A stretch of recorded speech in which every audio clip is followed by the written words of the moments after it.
আমার জানা মতে টেন্ডারটা অনেক আগে পাস হয়েছে, আর এতদিনে তো অর্ধেক কাজ কমপ্লিট হওয়ার কথা, কিন্তু এখানে তো কোনো কাজই হলো না। লাগতেছে না? বেশি করলে না কাজ থেকে একদম ধাক্কা দিয়ে বের করে দিব। কি বলতেছো এইসব? কার সামনে কি বলতেছো? আমি তোমার হাজবেন্ড, তোমাকে কাজ থেকে বের করে দেবো মানে? আমি তো যে তোমরা করতেছো সেটা তোমার ড্রেস আপে বোঝা যাচ্ছে।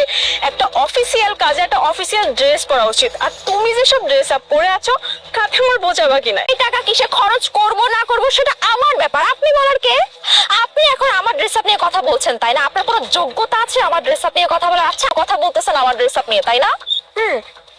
আমি না হয় 200 টাকার শাড়ি পরলাম অফিস টাইমে, আর আপনি অফিস টাইমে কি সব ড্রেস আপ পরে আপনি ভুলে গেছেন যে শাড়ি হলো বাঙালির ঐতিহ্য। আমি তো আমার সংস্কৃতি কখনোই ভুলতে পারি না, আপনি ভুলতে পারেন। কি মনে করলেন যে ছোটখাটো ড্রেস আপ পরলে অনেক স্মার্ট? আর ড্রেস আপ নিয়ে কথা বলতে আগে নিজের দিকে নিজের তাকিয়ে তারপর কথা বল। আরে বাবারে, তুই কে রে? কোত্থেকে এসে আমার সাথে আমার ড্রেস আপ নিয়ে এভাবে কথা বলতেছিস? তো আর যখন আমি আপনার কার্যকলাপ ধরে ফেললাম, সরকারি টাকাগুলো নিজের পকেটে যাচ্ছে, তখন তো আমাকে বলবেনই বিদায় হতে, তাই না? কি মনে করছেন যে আপনার এই কার্যকলাপ তুমি আবার আমার সাথে এইভাবে কথা বলতেছো তাই না? তুমি আমার হাজবেন্ড হয়ে কোথায় আমাকে সাপোর্ট করবা, এই মেয়েটাকে বলবা এখান থেকে যেতে, তা না তুমি সেই বারবার আমাকে বলতেছো আমি কেন ওর সাথে এভাবে কথা বলতেছেন? এখন আমি এখানে দাঁড়িয়ে থাকবো নাকি চলে যাব, সেই পারমিশন আপনার কাছ থেকে আমার নিতে হবে। আপনাকে একটা কথা বলে দিচ্ছি, যে অন্যায় জন্য অনেক চরম শাস্তি হবে। কি বললি তুই? আমার পায়ের নিচে মাটি থাকবে না? হ্যাঁ, তোর কোনো আইডিয়া আছে আমার কাছে কত কোটি টাকা আছে? আমার কাছে যত টাকা আছে না, বললাম না, যে ফুটানি দেখাচ্ছেন আর এত অহংকার, সেটা কিন্তু আপনার টাকা না, সরকারের টাকা। এখনো সময় আছে, নিজেকে শুধরে না, তা নাহলে ওই যে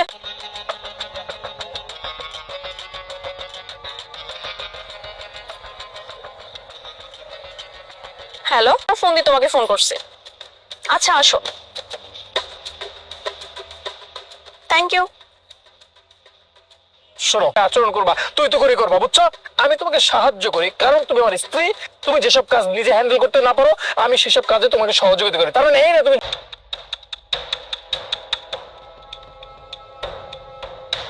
ম্যাডাম, আমি গাড়ি গ্যারেজে দিয়ে আসছি, গাড়িটা ঠিক হতে একটু।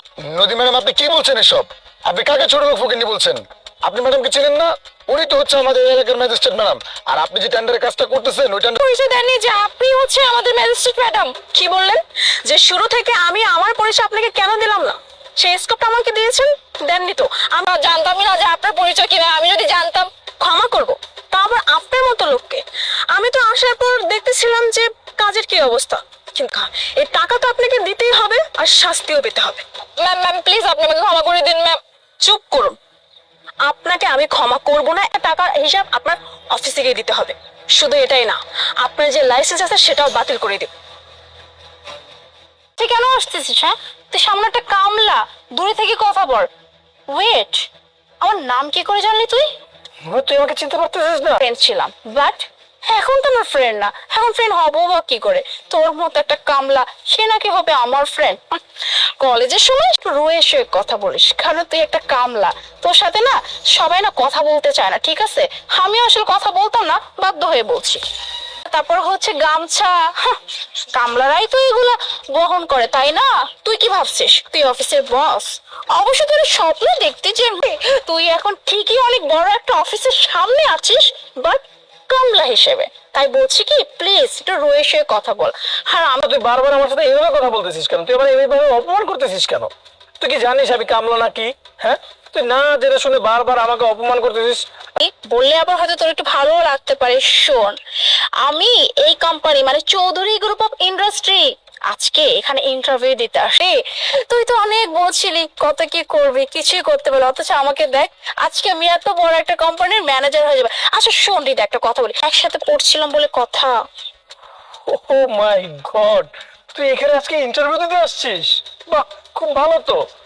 আমি তো বড় স্বপ্ন দেখতো সে হয়েছে এখন একটা কামলা, আর আমি আমি তো ভালো স্টুডেন্ট ছিলাম না, অথচ এত বড় একটা কোম্পানির ম্যানেজার হয়ে যাব। তো স্বাভাবিক জ্বলবে। বসের নাম্বার আছে, আমি এক্ষুনি বসকে কল করছি, তুই থাক এখানে। আর একটা কথা, এখানে যখন আমার চাকরিটা হয়ে যাবে না, তোকে লাফতে মেরে এখান থেকে বের করে দিব। আমি আপনার অফিসের নিচে, ওই যে আপনার কোম্পানিতে আজকে আপনার ইন্টারভিউ ছিল না, আমি আসছি। ইন্টারভিউ আজকে আপনার কোনো সিলেক্ট করলো স্যার। স্যার আপনি আমার ফাইলটা জাস্ট একবার দেখবেন স্যার, আমি এই পোস্টের জন্য একদমই ক্যাপাবল স্যার। আর স্যার ইন্টারভিউ না নিয়ে বলছেন যে আমার চাকরিটা হবে, স্যার এটা কেমন কথা স্যার? স্যার স্যার এই কোম্পানিতে আমার জব করে একটা dream sir. Sir please sir আপনি আমার ইন্টারভিউটা নেবেন স্যার, এভাবে না করবেন না স্যার। ওর কাছে বসের ফোন, বুঝতে পারছি।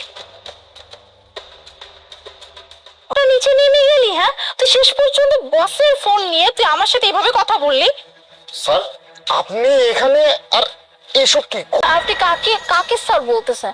একটা কামলাকে কেউ স্যার বলে? আর এই শুধু কামলা না, একটা চোর। আপনি আপনি জানেন এই কামলা এই অফিসের বস। স্টপ, অনেক হয়েছে। আপনি কার সামনে দাঁড়িয়ে থেকে কথা বলতেছেন? আপনার আইডিয়া আছে উনি হচ্ছেন চৌধুরী গ্রুপ অফ ইন্ডাস্ট্রির একমাত্র সিইও। জি স্যার।